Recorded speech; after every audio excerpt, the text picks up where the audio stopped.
Point media times news channel देख रहे आप सभी दर्शकों का बहुत बहुत स्वागत है। मैं हूं रमनदीप कौर। इस वक्त की बड़ी खबर आ रही है प्रयागराज से। क्या है पूरा मामला, देखने के लिए बने रहिए हमारे साथ। संगम नगरी प्रयागराज में जहां बीजेपी से शहर उत्तरी के विधायक हर्षवर्धन वाजपेयी ने कोरोना काल के पहली लहर में जब सरकार द्वारा शराब की दुकानें खोली गई थी तो मीडिया से बात करते हुए उन्होंने सरकार का बचाव करते हुए अल्कोहल को स्ट्रेस बस्टर बताया था, जिसके बाद वे काफ़ी ट्रोल भी हुए थे।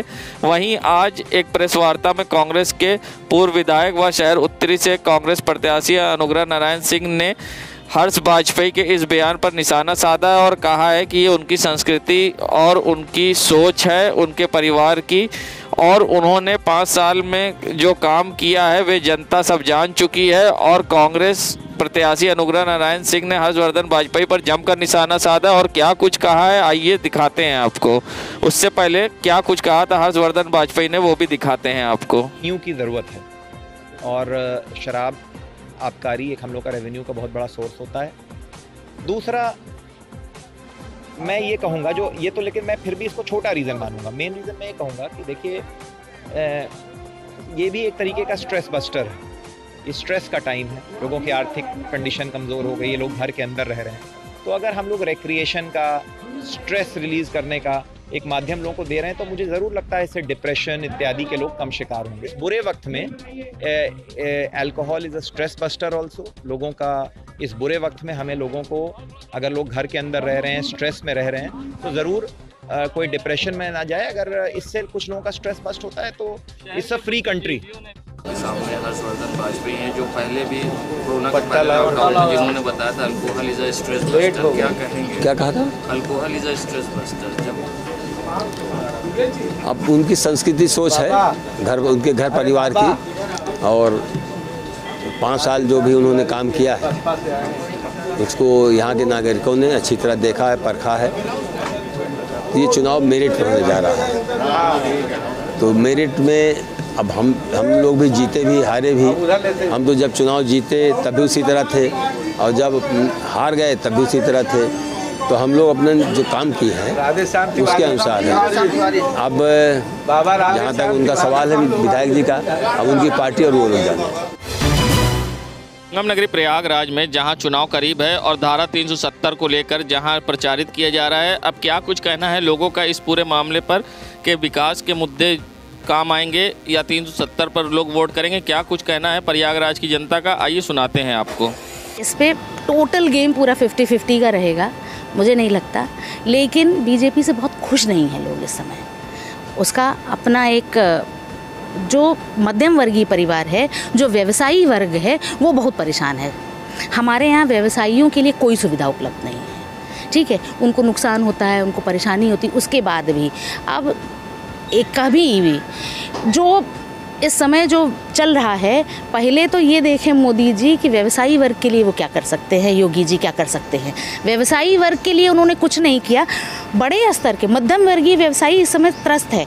आपके अपने लोग किसी पे कोई भी आक्षेप लगा देते हैं और लगा के उसके बाद उसके कारोबार को धराशायी कर देते हैं, और ना आप उसको जीएसटी का प्रॉफिट देते हैं, ना उसको किसी तरह से कोई मतलब देते। तो पहले आप व्यवसायी वर्ग के लिए आइए, आप रोज़गार क्या देंगे?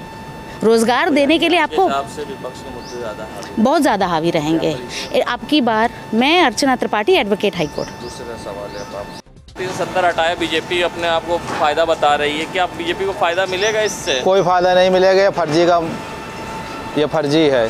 तो फिर क्या विपक्ष के मुद्दे हावी रहेंगे? विपक्ष के मुद्दे बेरोजगारी, महंगाई और अशिक्षा लोग, स्कूल का बंद होना, सारी चीज़ें मुद्दे, ये मुद्दा रहेगा हावी।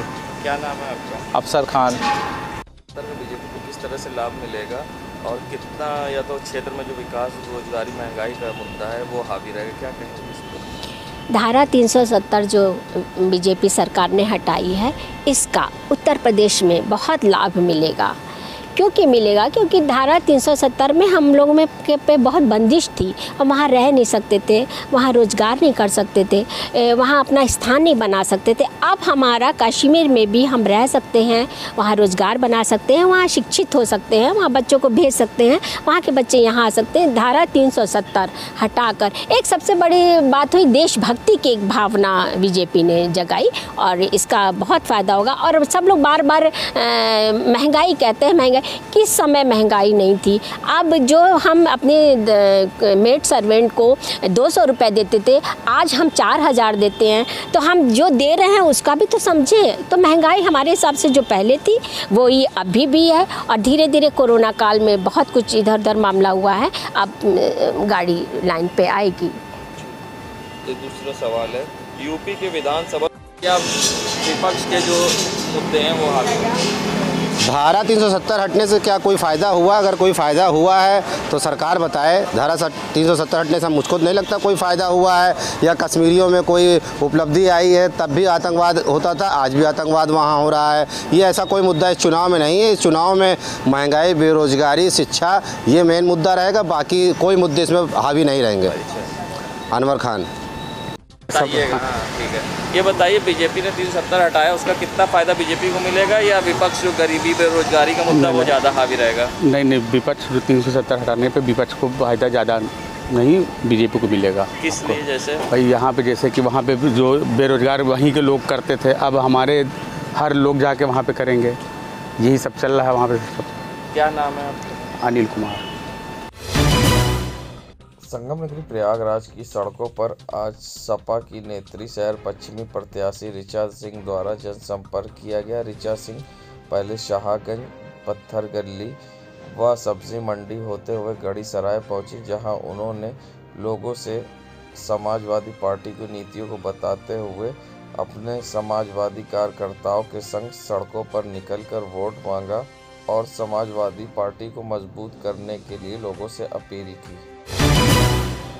हिंदू धर्म में माघ पूर्णिमा का विशेष महत्व होता है। माघ पूर्णिमा के दिन गंगा स्नान और दान करने वाले व्यक्ति सारे पाप मिट जाते हैं। मान्यता है कि माघ पूर्णिमा के दिन भगवान विष्णु स्वयं गंगा नदी में स्नान करते हैं, इसलिए माघ पूर्णिमा के दिन जो भी श्रद्धालु गंगा में स्नान करता है उसकी सभी तरह के पुण्य की प्राप्ति होती है। शास्त्रों में माघ स्नान की बड़ी महिमा बताई गई है। माघ के प्रति एक तिथि पूर्ण पर्व है, उनमें भी माघी पूर्णिमा को विशेष महत्व दिया गया है। माघ मास की पूर्णिमा तीर्थ स्थलों में स्नान दान नदी के लिए परम फलदायिनी बताया गया है। संगम स्थल पर एक मास तक कल्पवास करने वाले तीर्थ यात्रियों के लिए आज की तिथि एक विशेष पर्व है। माघी पूर्णिमा को एक मास का कल्पवास पूर्ण भी हो जाता है और आज के दिन श्रद्धालु जन पवित्र नदियों में स्नान दान कर माघी पूर्णिमा का पूर्ण फल प्राप्त करते हैं। ओम गणपति। माघ पूर्णमासी का अपना महत्व है, जो कि इस वर्ष 16 फरवरी 2022 को पड़ रही है। माघ पूर्णमासी के दिन जो लोग कल्पवास कर रहे होते हैं उनका लास्ट डे होता है, यानी कि एक महीने जिन्होंने कल्पवास किया होता है उनका आज लास्ट डे होता है कल्पवास का।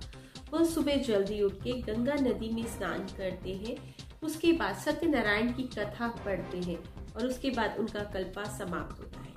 जिन लोगों ने कल्पवास नहीं किया होता है उनको अगर आज के दिन गंगा नदी में स्नान करते हैं, किसी भी पवित्र नदी में स्नान करते हैं, तो ऐसी मान्यता है कि संपूर्ण कल्पवास के बराबर उन्हें आशीर्वाद प्राप्त होता है। इससे आज के दिन नहान का दान पुण्य का विशेष महत्व है। आज के दिन दान पुण्य करने से भी इस जन्म के कर्मास तो कटते ही है, अगले जन्म के लिए भी पुण्य प्रताप प्रवाहित।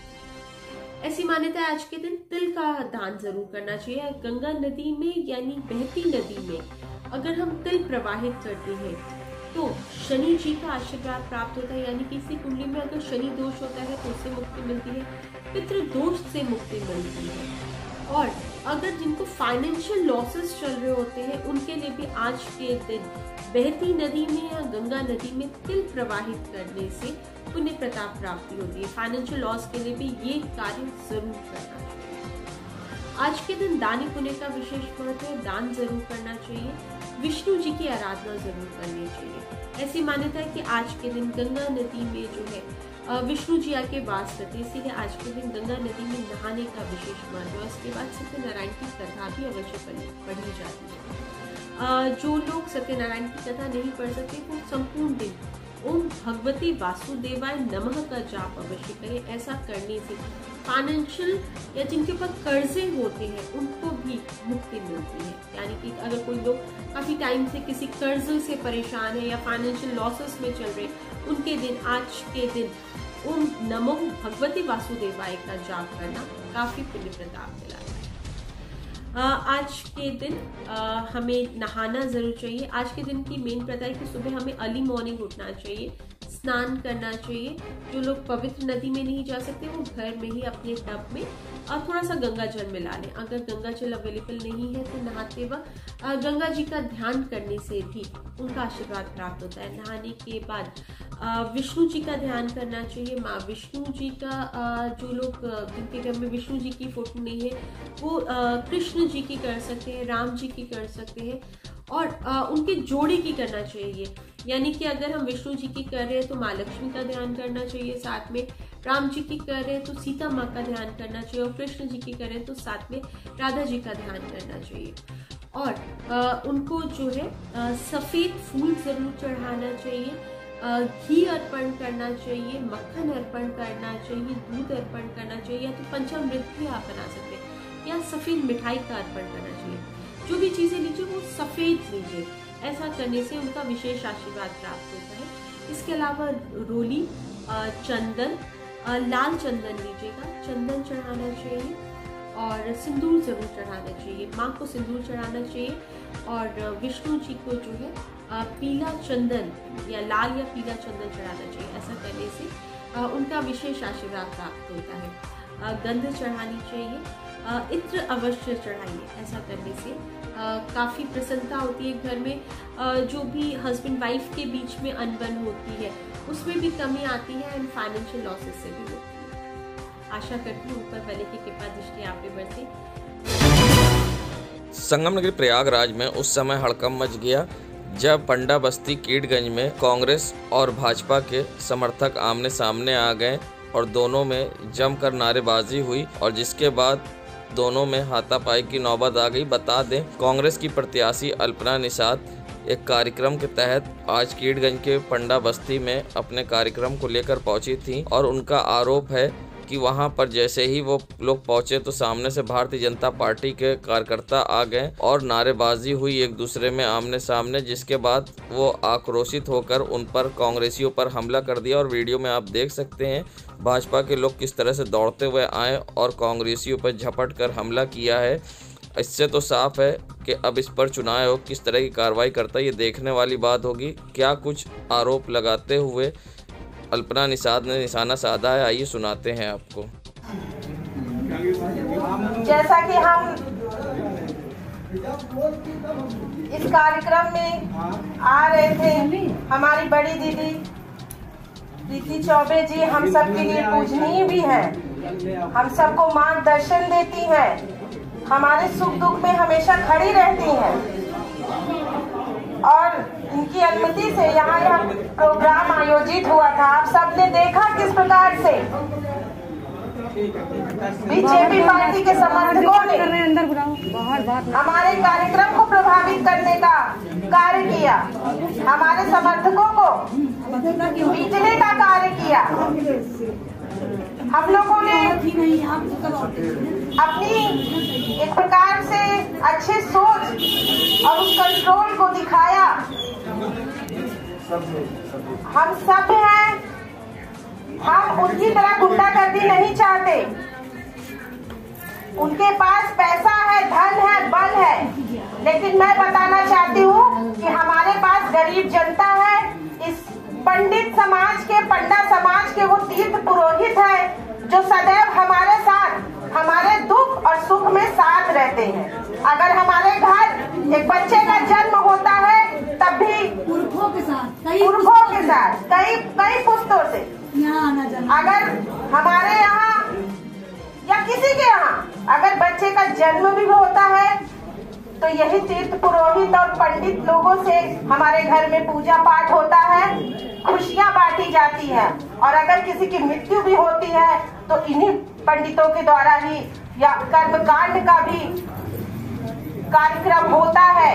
तो ये हमारे सुख और दुख में हमेशा हमारे साथ हैं और हमें इनसे कोई अलग नहीं कर सकता। ये इनकी भूल है कि ये इनके पास पैसा धन बल होकर ये लोगों को और लोगों को खरीदे हैं, लेकिन हम जानते हैं कि जो साथ होता है, भले ही घर छोटा हो लेकिन दिल बड़ा हो तो बहुत बड़ा मुकाम पाया जा सकता है। और मैं प्रीति चौबे दीदी का बहुत बहुत धन्यवाद देना चाहती हूँ, जिस प्रकार से उन्होंने हमारे लिए मंच दिया, स्थान दिया, उसके लिए मैं हृदय की गहराइयों से उनका आभार व्यक्त करना चाहती हूँ। संगम नगरी प्रयागराज में माघी पूर्णिमा पर गंगा, यमुना व अदृश्य सरस्वती में पावन संगम स्नान के बाद श्रद्धालु पूजा अर्चना के साथ दान कर रहे हैं। गंगा के विभिन्न घाटों पर आस्था की डुबकी घुमड़ रही है। माघ मेले में ये 5वां स्नान पर्व है। इसके साथ ही संगम की रेती पर लगने वाले एक माह के माघ मेले में कल्पवास आज समापन होगा। संगम में पुण्य की डुबकी लगाने दूर दराज से आए श्रद्धालु गंगा जल, कैलेंडर, रामचरितमानस और जनेऊ लेकर लौटने लगे हैं। मां गंगा की कृपा से बहुत के काम सफल हुए हैं। वे दान, दक्षिणा व संतों के दर्शन भी कर रहे हैं। वहीं सारी सुरक्षा की चाक चौबंद व्यवस्थाएं दिखी और लोग आस्था की डुबकी लगाते दिखाई दिए।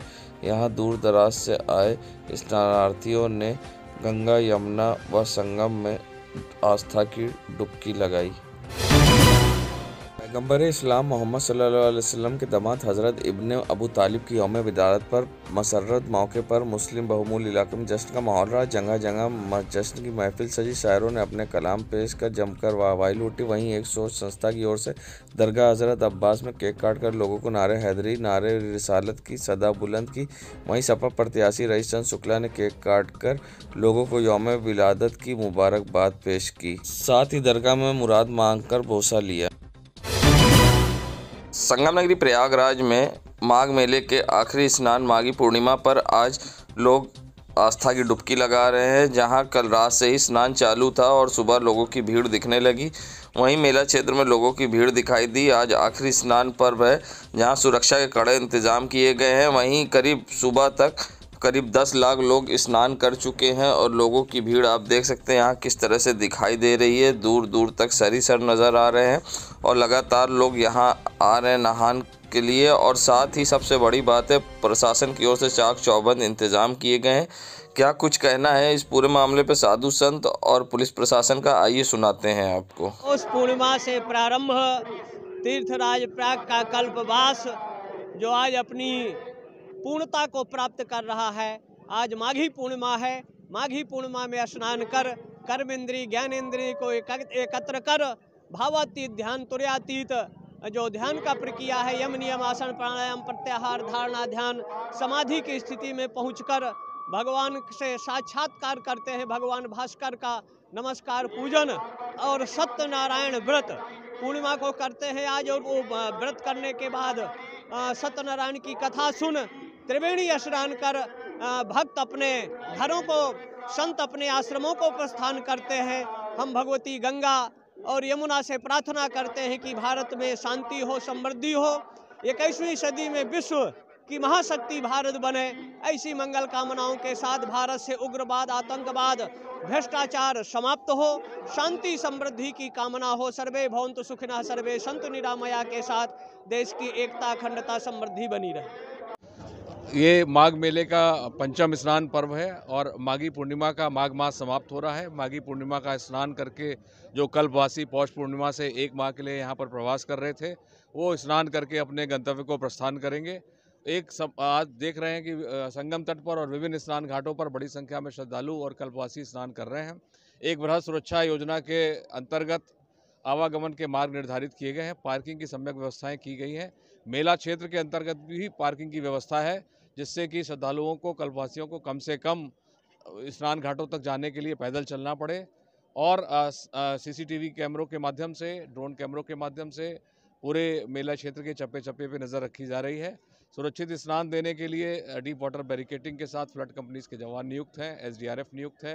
पूरे मेला क्षेत्र में घुड़सवार पुलिस, ट्रैफिक पुलिस, PSC के जवान, फ्लड कंपनीज के जवान, SDRF की टीम्स, सिविल पुलिस के लोग, ट्रैफिक पुलिस के लोग, LIU की, इंटेलिजेंस के, BDDS squads, AS check team, सारी चीज़ें व्यवस्थापित हैं और सुचारू रूप से स्नान चल रहा है और ये माघी पूर्णिमा का स्नान पर्व सकुशल और निर्विघ्न रूप से संपन्न होगा। संगम नगरी प्रयागराज के ये शहर उत्तरी का नज़ारा है, जहां सड़कों पर उतरकर जनसंपर्क के लिए निकले शहर उत्तरी के विधायक हर्षवर्धन बाजपेयी ने किस तरह से कोविड गाइडलाइन की धज्जियां उड़ाई हैं आप देख सकते हैं। न चेहरे पे किसी के मास्क है, न सोशल डिस्टेंसिंग। जहां परमिशन तो दे दी गई है लोगों के साथ जनसंपर्क करने की, मगर यहाँ पर न चेहरे पे मास्क है, न कोविड गाइडलाइन का हो रहा पालन। खुलेआम चुनाव आयोग गाइडलाइन का भी उल्लंघन हो रहा है और किस तरह से ज्यादा लोगों के साथ यहाँ जनसंपर्क किया जा रहा है। संगम नगरी प्रयागराज के ये सुराव क्षेत्र का नज़ारा है, जहां आप देख सकते हैं अपना दल के प्रत्याशी जमुना प्रसाद सरोज आज जनसंपर्क में निकले हैं। ग्रामीण क्षेत्रों में गली गली जाकर लोगों से जनसंपर्क किया, साथ ही उन्होंने विकास की नीतियों की बीजेपी की बताई और साथ ही सरकार की उपलब्धियां गिनाते हुए लोगों से वोट मांगा, जहां पर लोगों ने उनको समर्थन दिया और उनको जिताने की बात कही, जहां उनके लिए नारे भी लगाए गए।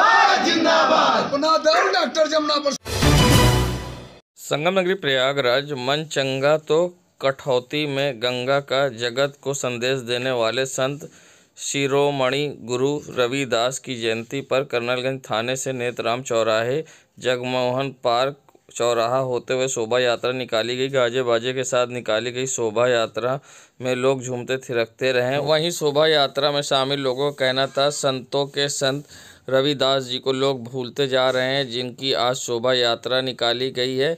वहीं लोगों ने आज शोभा यात्रा निकाल कर रविदास जी को याद किया। इस मौके पर रविदास जी को मानने वालों की भीड़ का सैलाब जुलूस में उमड़ा दिखाई दिया और शोभा यात्रा में लोग जगह जगह रविदास जी की मूर्ति पर माला अर्पण करते दिखाई दिए और ये शोभा यात्रा आज निकाली गई, जिसमें काफ़ी लोग शामिल हुए।